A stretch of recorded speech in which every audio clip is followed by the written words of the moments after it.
So here's what we have on the bench today. This is an Echo CS-400. Now, I don't normally work on Echoes. In fact, I don't think I ever have. But, this is my aunt's chainsaw, and it stopped working, and she needs a saw. So, she doesn't need to go spending a pile of money on one. So, let's see if I can actually take this apart, figure out what's wrong, and put it back together. She suspects that there was an oil mixture issue, i.e. straight gas, but I don't think so, because if they mixed oil, which I do believe they did, then oil is totally miscible in gasoline, like nearly instantly, so you're not gonna, it doesn't really separate out. So odds are it's something else. Something else caused this saw probably to run lean. I think it's lean. I think it's probably scored. I have not looked at it. This is the first look, so let's go on this adventure together.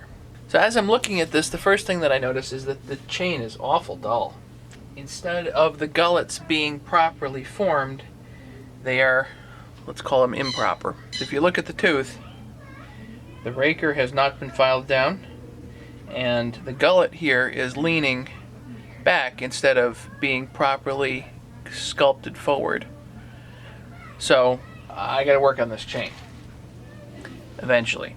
For now, let's just try to take this thing apart and do a compression test. So far, just looking at it, another couple things that I noticed. Number one, I like their on-off switch. That's nice. That tells me that that's way more heavy duty than the Husqvarna's. I don't like their on-off switches, and I really don't like their aftermarket switches. This is much more industrial, kind of. The other thing I noticed about this saw, I really like the handle. Much more solid feeling than Husky. Kind of a small pull start here, but let's see if we can do a compression test. Why not? Pop this cover off. How do we pop that cover off? Just like that. Okay. Unscrews.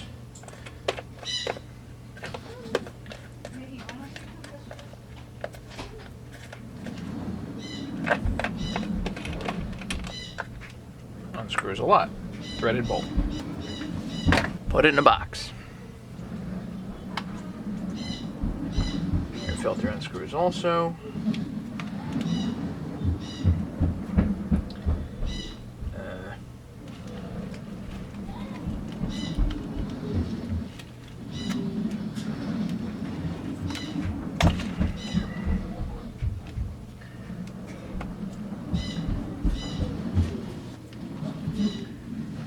Let's see if we can get that off.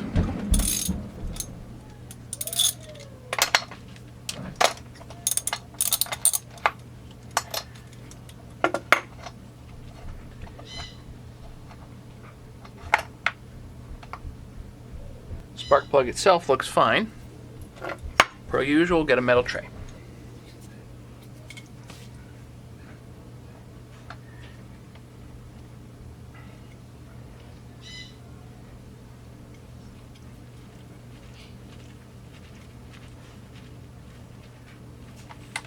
Do a compression test. Hold the throttle down with a clamp. Give it a pull until the needle stops moving. Well, can't do a compression test. That thing will not turn over.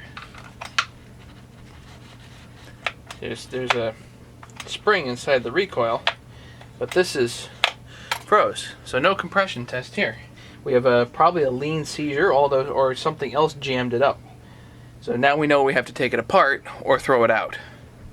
It's a pretty inexpensive saw. For most people, they're not going to want to go through all this for this kind of a saw. But let's take it apart for academic reasons. Okay. Air filter. Let's pull this off.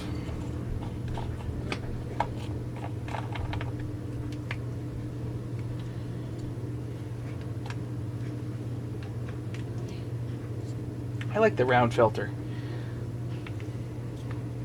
I just do. Cool. everybody knows, basically I only work on Husqvarnas, but so far I kind of like this. It's got me really curious as to exactly what's wrong. 1, 2, 3 Phillips head screws, just like the Husqvarnas. Push the chain brake forward.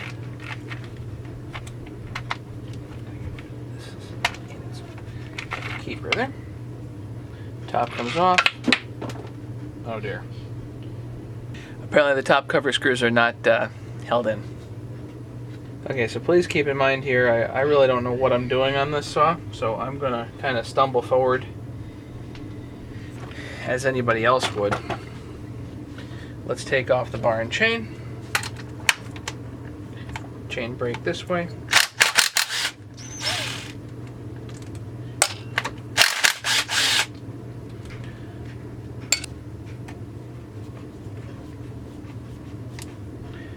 Slack it a bit.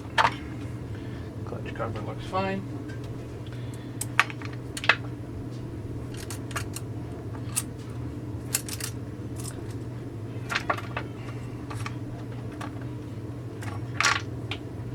Thin bar, similar to the Husky 350s, at least stock, like an 18-inch bar. And a number 91 chain. So low profile. If you look at the chain catcher, hardly has a ding in it, which means to me this saw has not seen much use. Top handle off. Looks like 4mm Allen.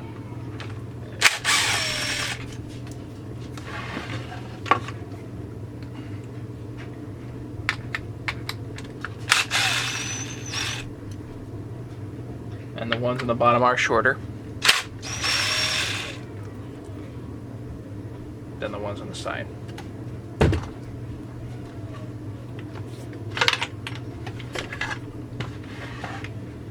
I like the roundness of the handle. It feels more stout than the Huskies. Don't know why. So we've got an Allen over here. And looks like a washer. On this side, looks like we have Phillips. That's sufficiently annoying. Phillips.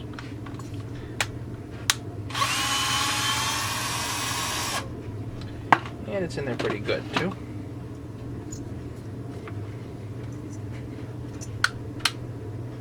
And there's a spring.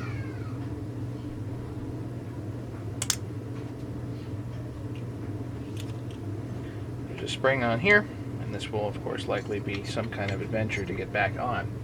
Take off the starter cover. It's like Allen's. With the Husky covers, these don't fall out.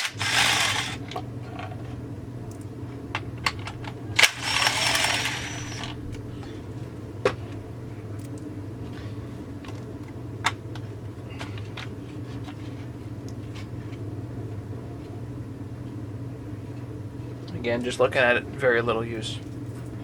Well, it definitely feels like something in there is not happy. I was kind of hoping that the clutch might be jammed up or something like that, but I don't think so. Nice heavy springs on the clutch. That's nice to see. So this piece here comes up, just lifts up. So let's see how easy this is to take apart. Looks like let's do the wires here first. And we have pretty easy, big and little on the switch here.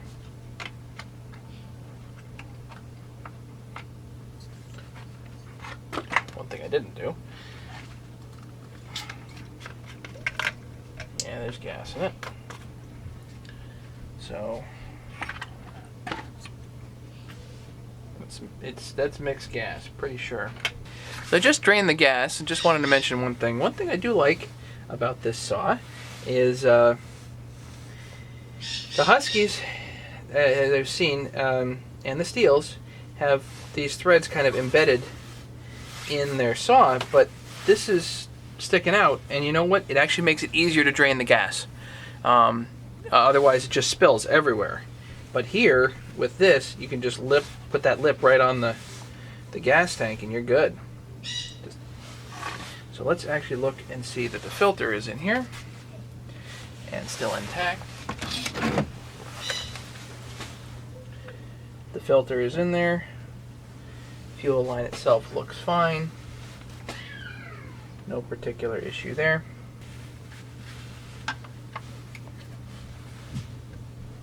Line looks fine. Filter looks fine. Close that back up. Now we can go after the lines that are on here. Oh, seems like that just came off. Okay. Once this comes up, the throttle thing falls off. So this is one of those cruddy designs, kind of like the Husky 350. This piece lifts up, and this actually just comes kind of right out here. This is the throttle linkage, and it's not. It really. You got to press down on the handle, and it's not the best design. Pull, pull. Okay.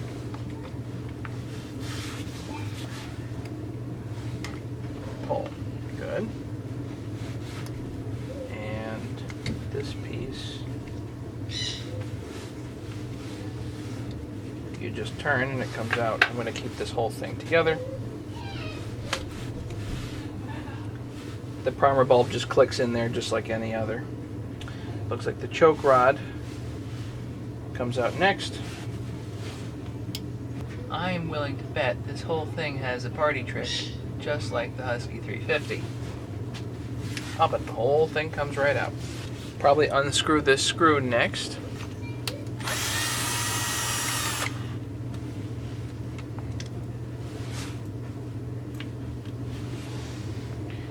Carburetor screw. This hose here looks like it goes, this is gas line.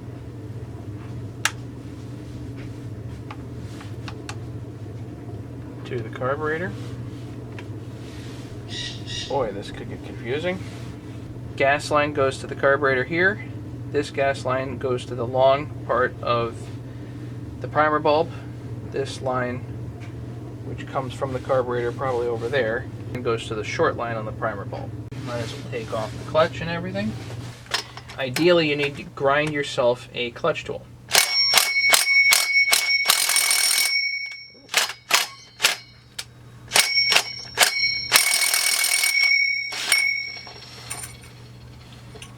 That does come apart, and apparently we do actually get some spin on the engine, which is good.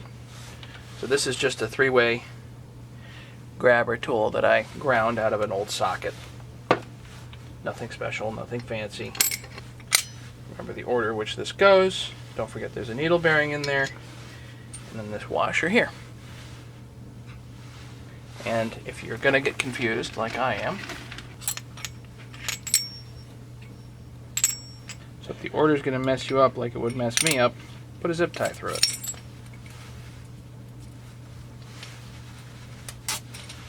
Makes sense. One thing that puzzles me is these type of mounts. If this was a Husky mount, it'd be done, because the screw is right there. So this plastic center thing pops out. Then I have access to a screw? Oh, come on. Really? Why are those plastic things even in there? Why are we trying to make the saw more aerodynamic? That's kind of nutty. Okay, 3mm bolts.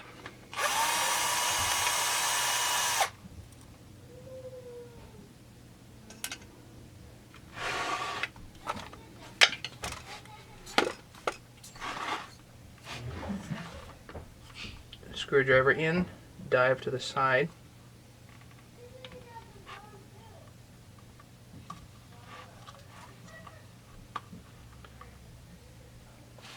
Pull that little black cap out, 3mm bolt. Looks like there are two more. One down here and one over here.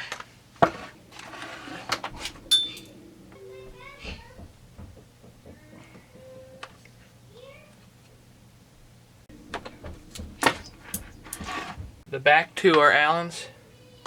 This appears to be flat blade. Flat blade, hopefully a speed screw.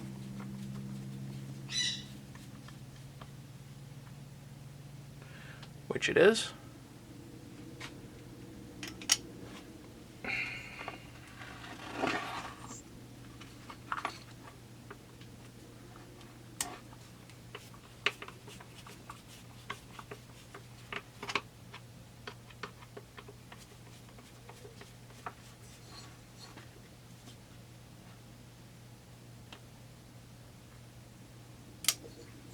Two speed screws. Now this should fall out. I keep hearing like I keep losing things.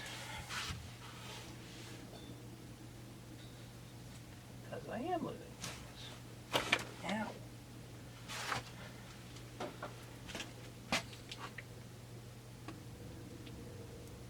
Where do these pieces go?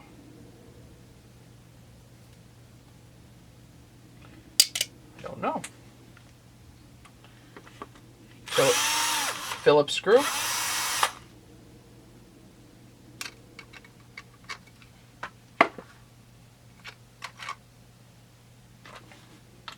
Two Phillips screws for the oiler.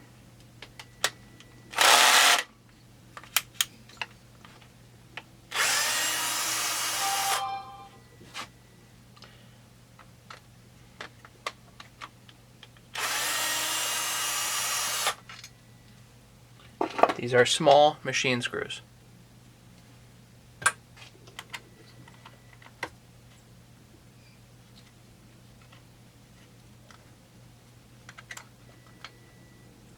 Looks like this whole unit lifts up pretty easy. And looks like we have a worm gear pressed onto the shaft.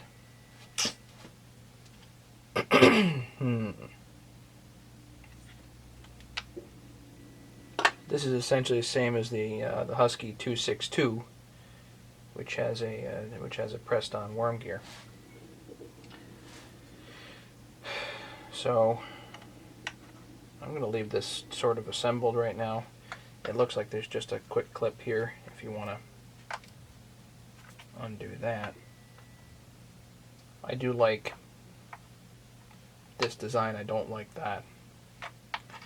Oh well. So let's see if we can pull off the party trick here. This is called a clamshell design. These appear to be 4mm Allens, 4 bolts on the bottom of the case here.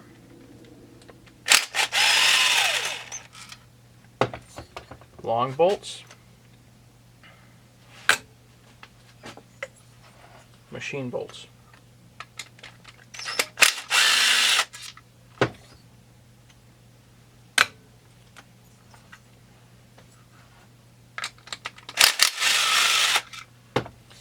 I suspect these simply hold the machine, the engine here, to the chassis. They're not really sealing anything. You know what? I need to get that flywheel off first. Because the flywheel's hitting right here. You're not going to be able to lift the whole thing out without the flywheel off.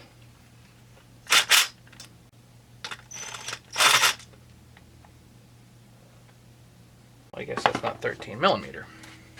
They had to make a 12mm flywheel.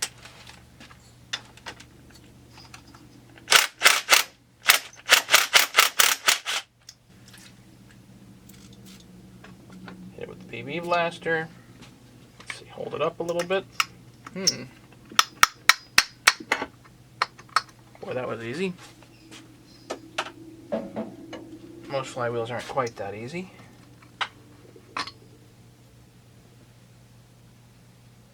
And they do have a proper key and a proper keyway. That's good. Nice to see. Sometimes these keys come out easily, sometimes they don't. We'll just leave it for now. Well, that's going to be disappointing if it won't let me do that. It's not coming out mainly because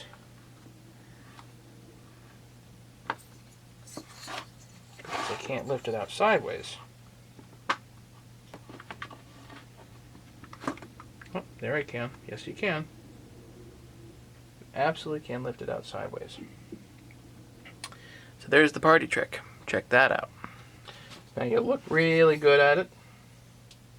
See if you can see anything obvious. I don't see anything obvious.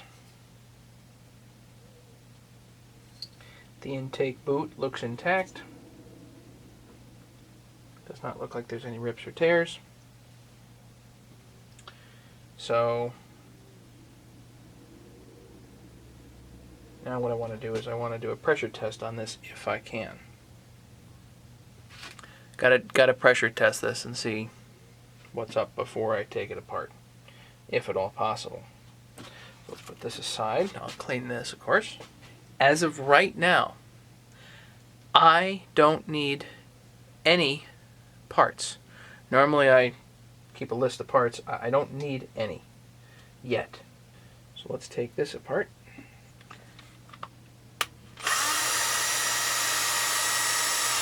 One,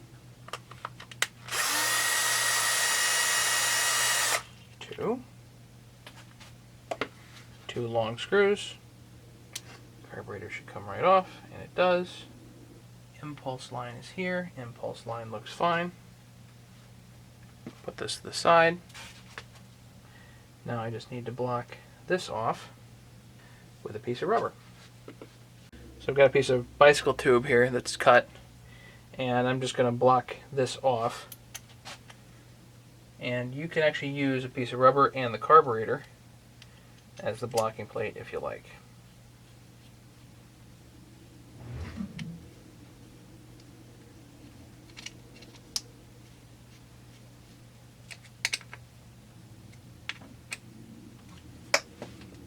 Going to do the same thing for the exhaust. 8mm. At least that's what it looks like.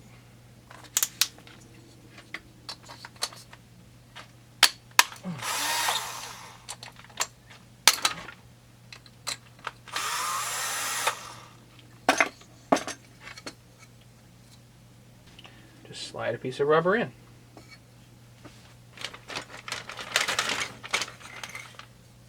I've been experimenting with how to block this off. You can see that's a pretty large exhaust hole there. Quite large. Maybe a double layer was going to work. Let's try a double layer.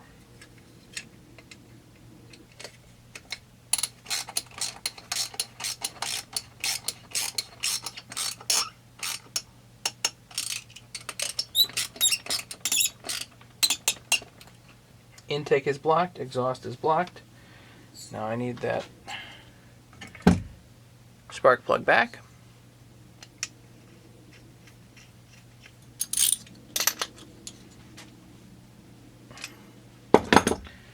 As in with the Huskies, the oiler bolts do go through to the crankcase, so you want to close those down.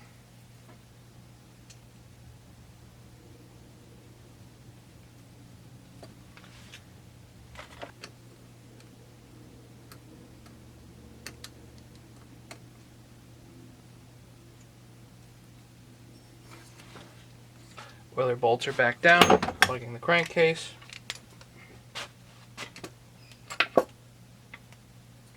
This one happens to have a nice impulse line, so we can just check it with that.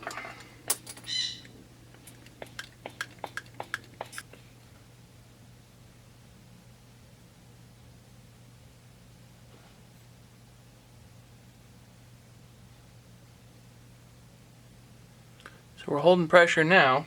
Pretty good, actually. Darn good.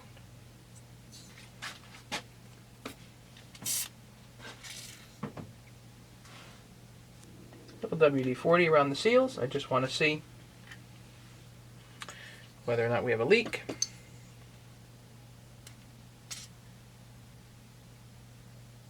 Still holding pressure pretty good. Well, it's not the seals that went bad. At least as far as I can tell here. Gonna put some WD all around the base here, because it looks like there is some type of a gasket. Nope. No trouble there. So the seals on this unit are fine. That's not what killed it. Okay. So then maybe it just ran lean for some other reason. Either way, it's not the seals. We know that now, so I can swap this out. I'm going to take this all apart here and have a look at the piston, the crank, all that stuff. Let's do that. Still holding pressure.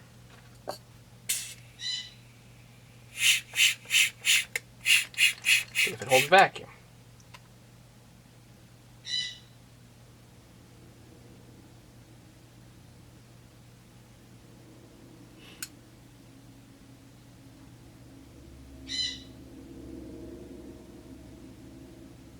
Holds vacuum pretty good too.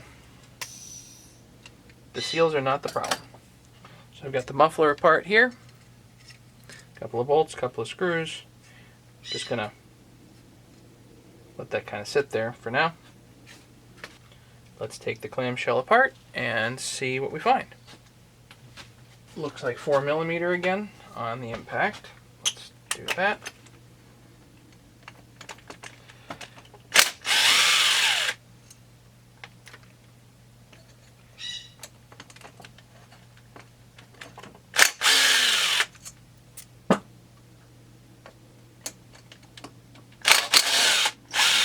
Three,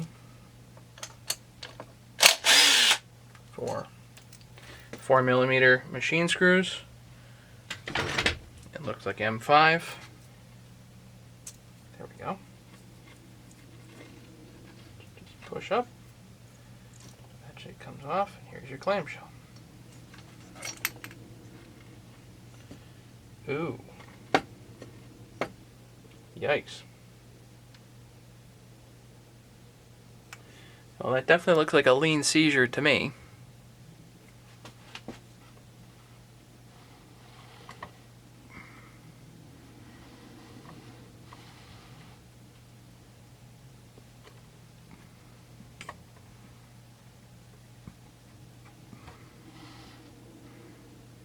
Does that look like a lean seizure to you?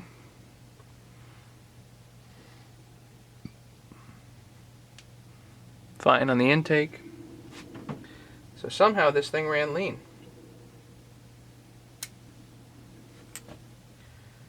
The real question is